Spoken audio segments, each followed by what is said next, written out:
صحیح مسلم حدیث نمبر 118۔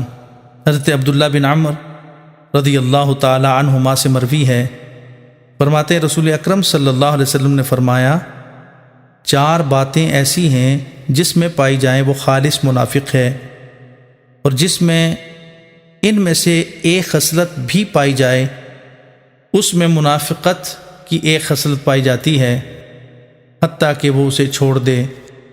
جب بات کرے تو جھوٹ بولے، جب معاہدہ کرے تو دھوکہ دے، جب وعدہ کرے تو اسے پورا نہ کرے، اور جب جھگڑے تو بد کلامی کرے۔ حضرت سفیان کی روایت میں لفظ خلتن کی جگہ لفظ خصلت آیا ہے، دونوں کا مفہوم ایک ہی ہے۔ صحیح مسلم حدیث نمبر 119۔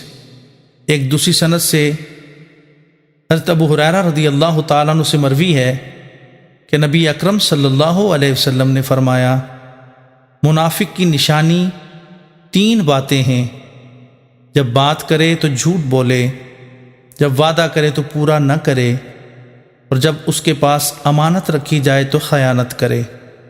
صحیح مسلم حدیث نمبر 120۔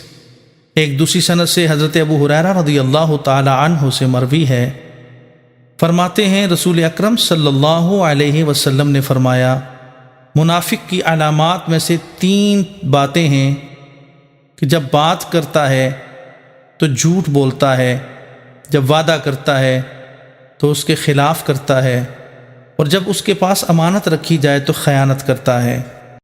صحیح مسلم حدیث نمبر 121۔ حضرت علاء بن عبد الرحمن گزشتہ حدیث کی سند سے بیان کرتے ہیں کہ منافق کی 3 نشانیاں ہیں جو اوپر مذکور ہیں، اگرچہ وہ نماز پڑھے اور روزہ رکھے اور گمان کرے کہ وہ مسلمان ہے۔ صحیح مسلم حدیث نمبر 122۔ ایک اور سند کے ساتھ حضرت ابو ہریرہ رضی اللہ تعالیٰ عنہ سے مروی ہے، فرماتے ہیں رسول اکرم صلی اللہ علیہ وسلم نے فرمایا، پھر گزشتہ حدیث کے مثل ذکر کیا، اور اس میں یہ بھی ہے کہ اگرچہ روزہ رکھے اور نماز پڑھے اور اپنے آپ کو مسلمان خیال کرے۔